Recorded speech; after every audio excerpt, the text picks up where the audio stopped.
ยกอไก่ก็ไก่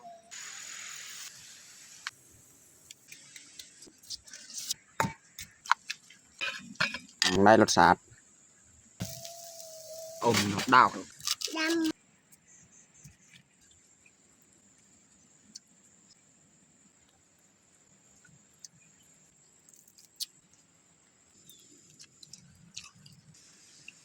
อย่าลืมกดไลค์กดแชร์และกดติดตามเด้อพี่น้อง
แล้วก็ตะสมุน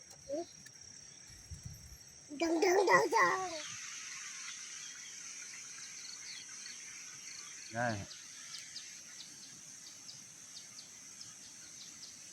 ครับสบายดีล่ะกะสวัสดีเบิร์ดสู่ครูสู่คนเนาะยินดีต้อนรับเขาสู่สองบ่าวยืงเอาน้องพลอยทักทายสบายดีลุงป้าสบายดีลุงป้ามื้อนี้มาเฮ็ดยัง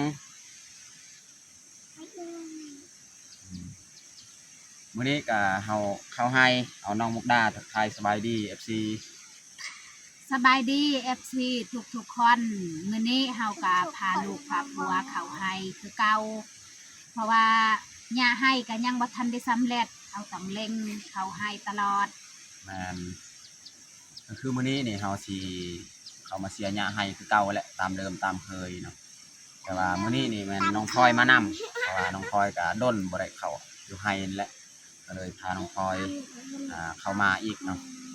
เพราะว่าอยู่บ้านก็มักไปเล่นไปเที่ยวน้องพลอยนี่ก็เลยเอามาอยู่ให้อีกก็ได้ปรับนิสัยของเพิ่นเนาะแล้วก็ตอนนี้ก็ทางซ่องของน้องมุกดาก็มีผู้ติดตามประมาณ200 กว่าคนแล้วจังไรก็เบายึงกับน้องมุกดาก็ต้องขอขอบใจเนาะทุกคนที่ช่วยติดตามแล้วก็ช่วยเป็นกำลังใจให้สองของน้องมุกดาเนาะจังไรก็FC ที่มักฮักชีวิตการเป็นอยู่ของเฮาก็อย่าลืมให้กำลังใจหรือว่าไปกดติดตามกดไลค์กดแชร์ของซองน้องมุกดาเนาะเพื่อครอบครัวเฮาได้เฮ็ดคลิปให้ทุกคนได้เบิ่งได้ชมเนาะเฮาก็อยากฝากสำนี้ไม่ได้จักน้อยทุกคนก็ติดตามเบิ่งติดตามชมเนาะสิมาเสียหญ้าให้แล้วก็ไปยามกับดักพอกับดักเฮาก็ใส่ตลอดในให้ของเฮายามกับดักแล้วก็มาเสียหญ้าเนาะโอเคแต่ทุกคนติดตามเบิ่งติดตามชมแบบยาวเลยตอนนี้เขาก็เริ่มออกไปเสียหญ้าเนาะเสียหญ้าแถวใกล้ๆนี่แหละใกล้ๆเที่ยงพี่น้องเนาะเพราะว่ามื้อนี้น้องพลอยมานำก็คือเมื่อวานมื้อซืนนี่แม่นพูนพี่น้องเนาะไปเสียหญ้าอยู่เทิงพุ่นแต่ว่ามื้อนี้มีน้องพลอยมานำแล้วก็หาเสียหญ้าใกล้ๆเที่ยงไฮอันนี้เมียออกไปแล้วจักหน่อยพอสิไปยามกับดักกรแถวพูนแถวแคมพูนแถวต้นสลีแล้วจึงมาเสียหญ้านำกันอยู่นี่เนาะไปยามกับดักกร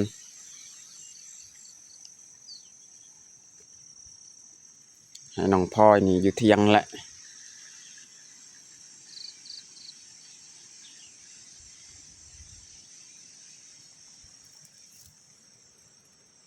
เฮ็ดหยังน้องพลอยฮะอยากนอนละนอนเลย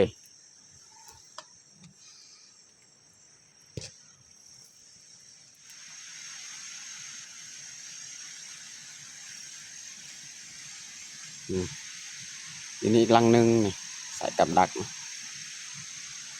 มันจะหาใส่ตามแคมให้เลยนะนี่นี่ลังหนึงเอาใส่บอนต้น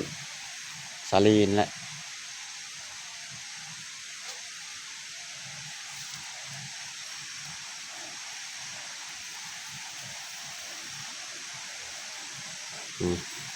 วันนี้ลังหนึง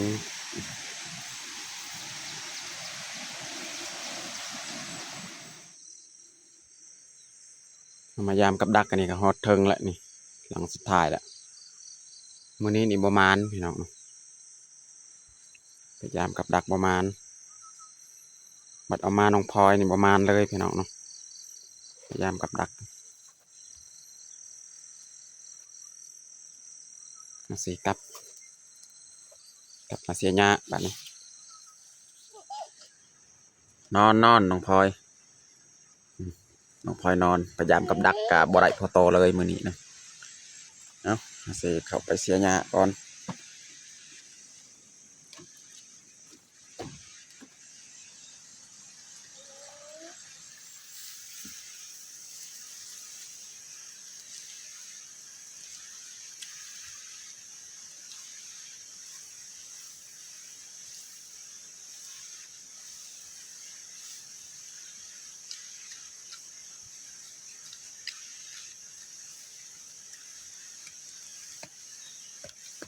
ยังพี่ตาคนจะดัง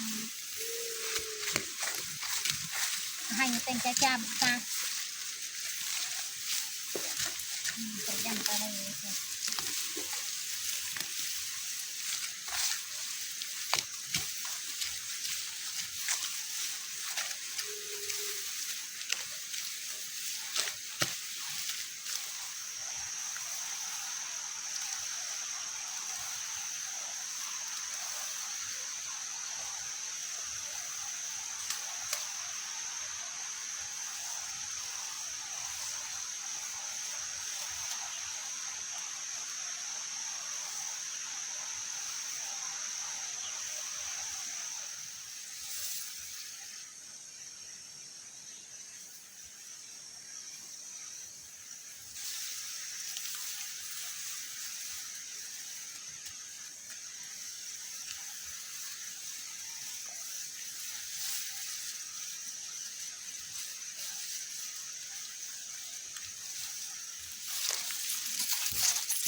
ตอนนี้ก็พอดีเที่ยงเขาสีผักเที่ยงพี่น้องเนาะนี่แหละบอลเขาเสียแต่ลุมพูดฮอตเทิงแล้วก็สิให้น้องมุกดานี่เสียหญ้าคนเดียวแล้วค่อยสิกลับมาเฮ็ดอาหารการกินเนาะ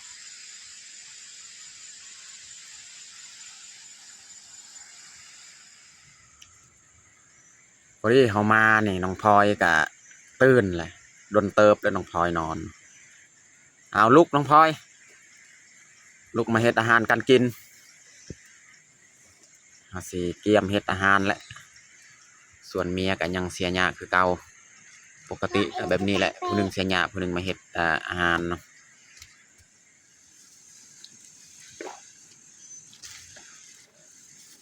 นี่แหละพี่น้องอาหารเฮาคือเฮาได้ชิ้นหมูพี่น้องเอามาจากบ้านสิมาเฮ็ดอาหารเที่ยงวันนี้เลยคือว่านู่มสิถึกกับดักแต่พยายามครั้งนี้นี่ประมาณน้องพลอยมานี่ประมาณแหละไปน้องพลอยไปล้างถ้วยบ่วงไป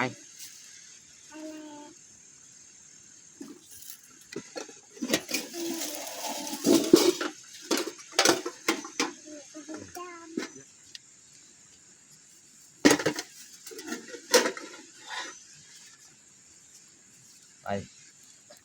แล้วค่ะ ยังครับ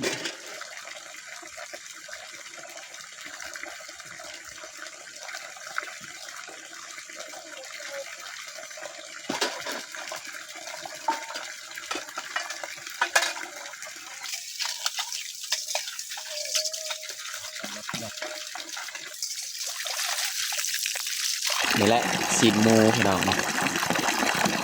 น้ำมันมันจะลายสีนหมู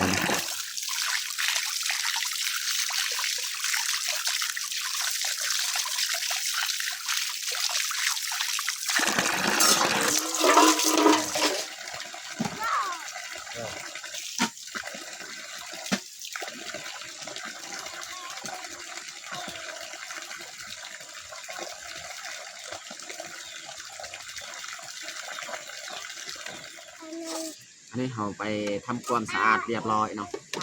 ล้างถ้วยบวงเรียบร้อยมาในเราสีมาเฮ็ดอาหารเลยสำหรับอาหารมื้อนี้แม่นเราสีปิ้งเอ้ามันหมูเนี่ยปิ้งแล้วก็สี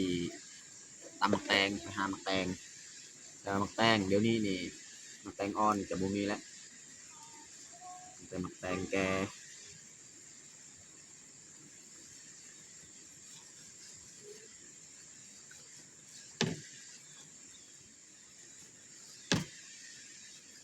นู่น แม่คนหนูอ่ะ ใส่เกลือแบบนี้พี่น้องไปละประมาณนี้แหละ เราจะกินแดงมาหน่อย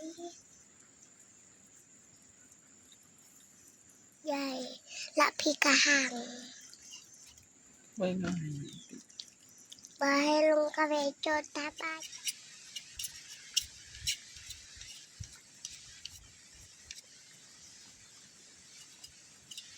เลยเอาเล็กปิ้งมาอยู่ไห้นี่พี่น้องเล่าไม่แบบนี้แหละมาปิ้งนี่บรรยากาศกับสีแดดๆนิดนึงแดดออกนิดนึงพี่น้อง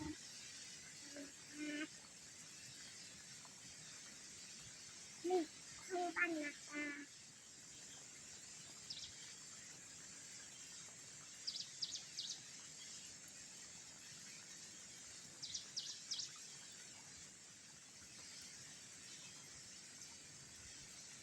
ประมาณนี้แหละพี่น้อง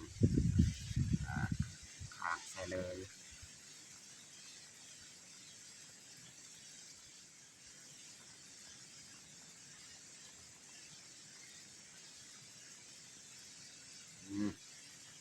เรียบร้อยพี่น้องนะ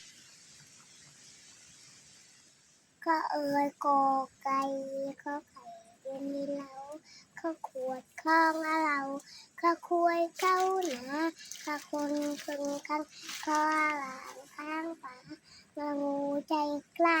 จะย่านเขาเก่งตีได้ภาษาสิ่งนี้ เสื้อรามสี เสืคือกันจะยิงสุสภาพ เกี่ยวอ่าน จะไม่ใหญ่ เต่าอ่าน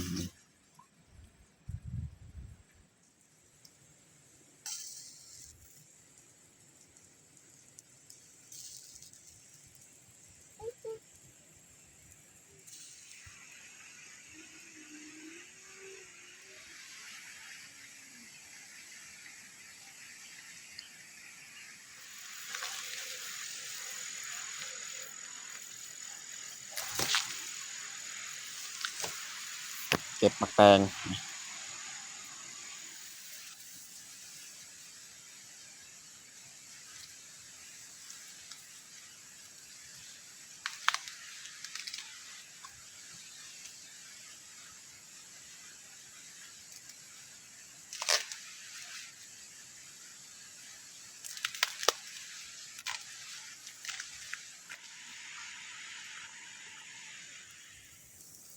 ไม่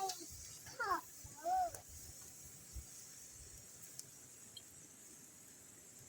อืม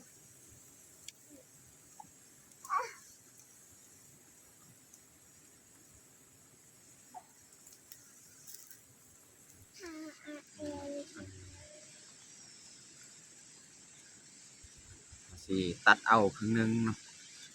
เอามาตำส้ม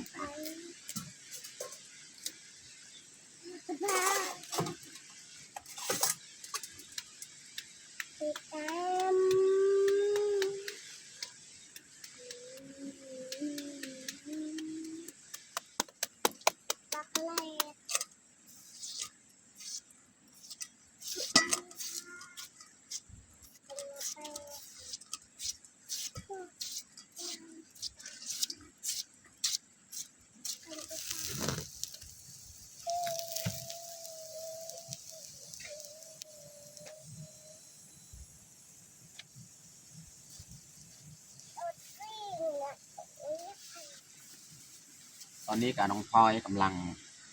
ปิดมะพริกสีตำ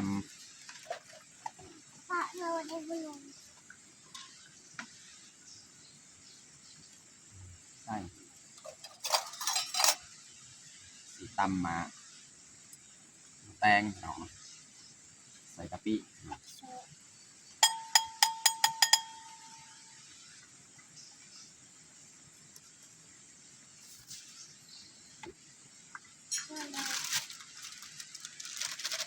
ใส่เกลือ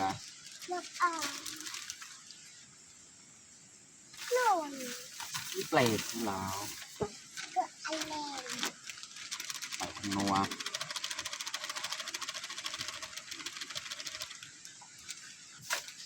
อ้าวตำน้องพลอยตำ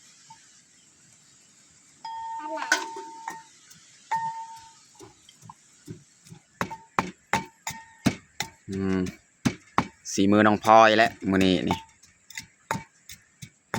ตำหมักแตงต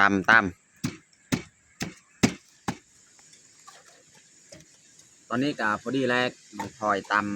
ำพริกกระเทียมไปเราสิใส่เลยหมักแตงของเราเอาตำพลอยตำเด้อ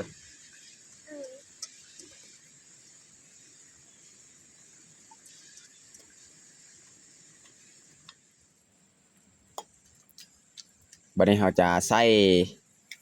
ปลาแดกเลยพี่น้องเอาพ่อน้องพลอยใส่ปลาแดกให้มันเข้มข้นเลยพี่น้องเอามานี้น้องพลอยนี่ระเบิดตำส้ม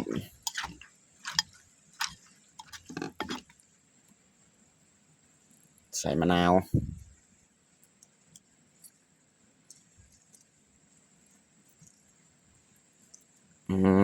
ได้แล้วสำนักอันนี้น้องพลอย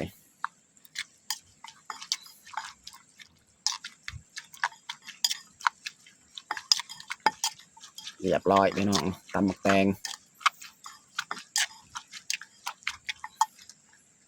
เข้มข้นเลยเทเลยน้องพลอย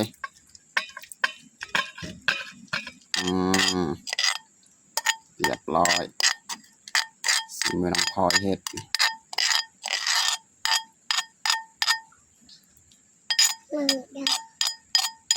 ได้แล้วเอาซีมเบิ้งน้องพลอยซีมน้ำเบิ้งจังได้รสชาติคักบ่น้องพลอยนี่กินเผ็ดได้พี่น้องเนาะนี่แหละของหมักน้องพลอย ำแตง เจน เย่ลอดอมดาวกันนี่ตากดาวมันมีลอดอมนี่มันยังบ่อมเย่ดาวก็ยังมี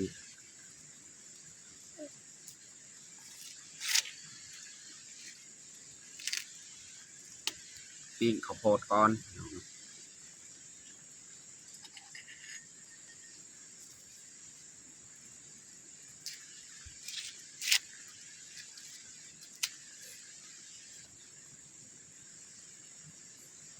ดำหมูกรอบ ปาดมันนัดพี่น้องเนาะ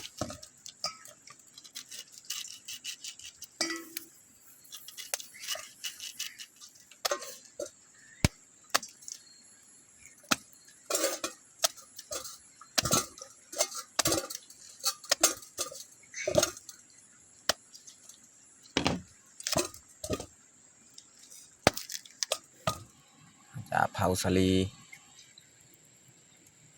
ปิ้งสลีให้น้องพลอยไปเอิญแม่มากินข้าวเอาเอิญ จ้า เอิญอีก จ้า น้องพลอยเอิญแล้วเนาะตอนนี้ก็สุกเรียบร้อยแล้วปิ้งหมูของเฮาสีหมูของเฮาเลยเขาสีมา กดออกจากไม้ปิ้งนี่ใส่ผ้าขาวของเราเลย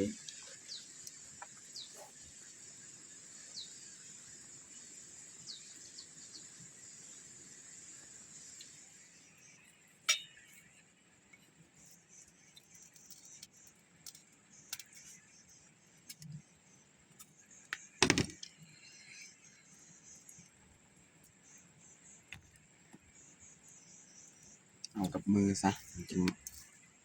บรรยากาศชาพี่น้องอู้หอน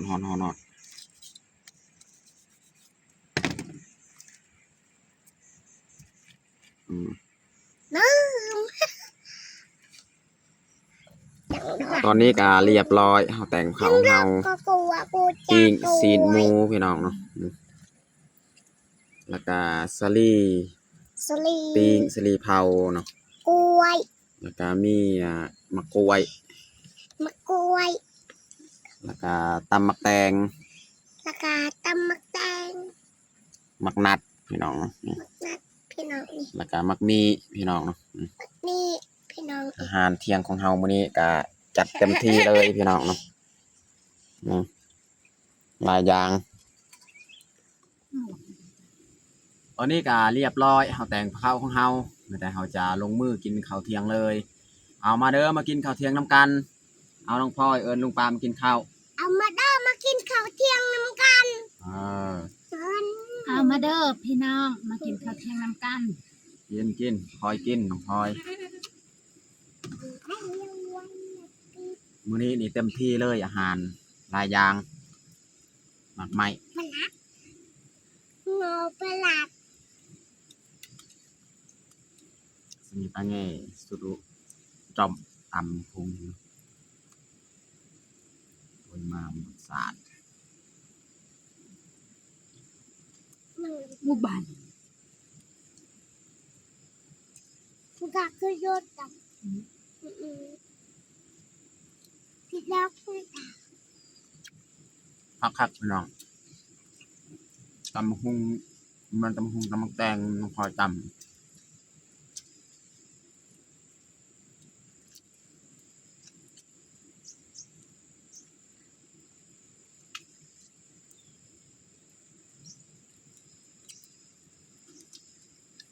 ด้นและน้องพลอยกับ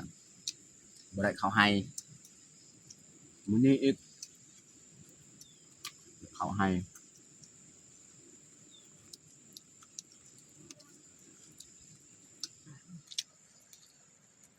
กินน้องพลอยเอานั่งดีๆนั่งดีๆน้องพลอยนั่งงามนั่งงามนั่งคือแม่นั่งฮะจะงามกินกินซีนหมูบางกี้นี่น้องพลอยนี่เอาก้อนและตำหมักแตงนี่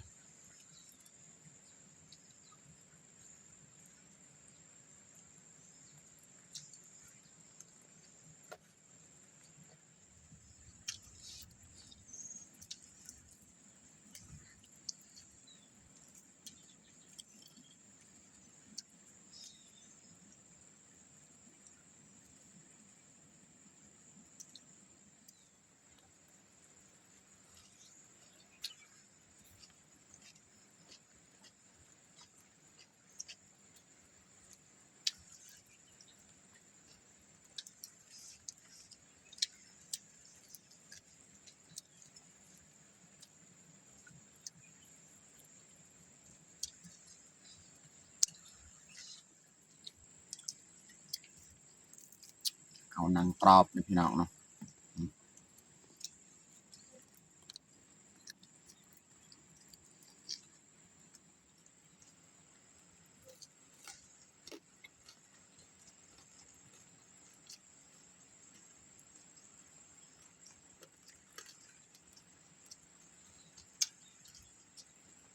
ผักขนาดพี่น้องตำแตงนี่กินกับชิ้นหมูนี่แซ่บ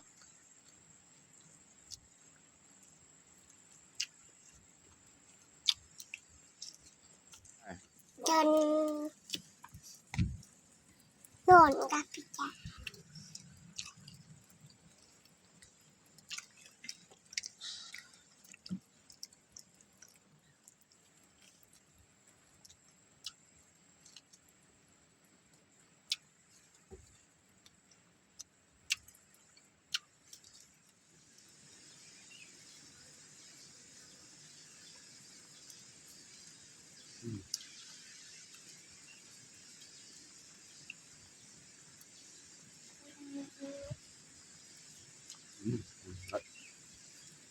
ขาลาว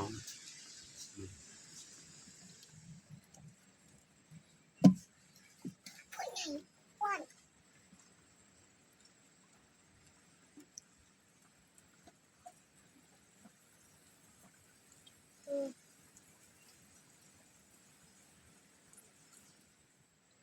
ตอนนี้ก็หลังจากเขากินข้าวกินน้ำเขาก็นอนพักผ่อนพี่น้องเนาะ ตัวตาอัม มื้อนี้นี่แค่แน่แดดพี่น้องเบิ่งนี่แดดแล้วมื้อนี้แหละแดดเริ่มออกพี่น้องเนาะ ตัวตาเผา